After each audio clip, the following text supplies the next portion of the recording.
DJ loud speaker ಬಳಕೆಗೆ break, ಕಠಿಣ ನಿರ್ಧಾರ ಕೈಗೊಂಡ ಜಿಲ್ಲಾಧಿಕಾರಿ ಮೊಹಮ್ಮದ್ ರೋಷನ್. ಬೆಳಗಾವಿಯಲ್ಲಿ ಡಿಜೆ ಲೌಡ್ ಸ್ಪೀಕರ್ ಬಳಕೆಗೆ ನಿಷೇಧ, 75 ಡೆಸಿಬಲ್ ಮೀರಿದ ಶಬ್ದಕ್ಕೆ ಅವಕಾಶ ಇಲ್ಲ. ರಾತ್ರಿ 10ರಿಂದ ಬೆಳಗ್ಗೆ 6ರವರೆಗೆ ಕಟ್ಟುನಿಟ್ಟಿನ ನಿರ್ಬಂಧ, ಉಲ್ಲಂಘಿಸಿದರೆ ಉಪಕರಣ ಜಪ್ತಿ ಪ್ರಕರಣ ದಾಖಲು. ಬೆಳಗಾವಿ ಜಿಲ್ಲೆಯಲ್ಲಿ ಇನ್ನು ಮುಂದೆ ಡಿಜೆ ಮತ್ತು ಮಿತಿಮೀರಿದ ಶಬ್ದದ ಸಾಧನಗಳನ್ನು ಬಳಸುವಂತಿಲ್ಲ. ಸಾರ್ವಜನಿಕ ಶಾಂತಿ, ಆರೋಗ್ಯ ಹಾಗೂ ಕಾನೂನು ಸುವ್ಯವಸ್ಥೆಯನ್ನು ಕಾಪಾಡುವ ನಿಟ್ಟಿನಲ್ಲಿ ಜಿಲ್ಲಾಧಿಕಾರಿ ಮೊಹಮ್ಮದ್ ರೋಷನ್ ಅವರು ಮಹತ್ವದ ಆದೇಶ ಹೊರಡಿಸಿದ್ದಾರೆ. ಬೆಳಗಾವಿ ಜಿಲ್ಲೆಯಾದ್ಯಂತ ಹಬ್ಬ, ಮೆರವಣಿಗೆ ಮತ್ತು ಸಾರ್ವಜನಿಕ ಕಾರ್ಯಕ್ರಮಗಳಲ್ಲಿ ಅತಿಯಾದ ಶಬ್ದವನ್ನು ಹೊರಸೂಸುವ ಡಿಜೆ ವ್ಯವಸ್ಥೆಗಳು ಮತ್ತು ಶಬ್ದವೃದ್ಧಿ ಸಾಧನಗಳ ಬಳಕೆಯನ್ನು ಜಿಲ್ಲಾಧಿಕಾರಿ ಹಾಗೂ ಜಿಲ್ಲಾ ದಂಡಾಧಿಕಾರಿ ಮೊಹಮ್ಮದ್ ರೋಷನ್ ಅವರು ತಕ್ಷಣದಿಂದ ಜಾರಿಗೆ ಬರುವಂತೆ ನಿಷೇಧಿಸಿದ್ದಾರೆ.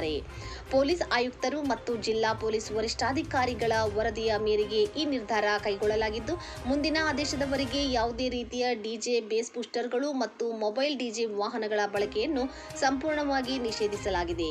ವಿಶೇಷವಾಗಿ ವಸತಿ ಪ್ರದೇಶಗಳು, ಆಸ್ಪತ್ರೆಗಳು, ಶಾಲೆಗಳು, ನ್ಯಾಯಾಲಯಗಳು ಮತ್ತು ಧಾರ್ಮಿಕ ಸ್ಥಳಗಳ ಸುತ್ತಮುತ್ತಲಿನ 100 ಮೀಟರ್ ವ್ಯಾಪ್ತಿಯಲ್ಲಿ ಶಬ್ದ ಮಾಲಿನ್ಯವನ್ನು ನಿಯಂತ್ರಿಸಲು ಕಠಿಣ ಕ್ರಮ ಕೈಗೊಳ್ಳಲಾಗಿದೆ.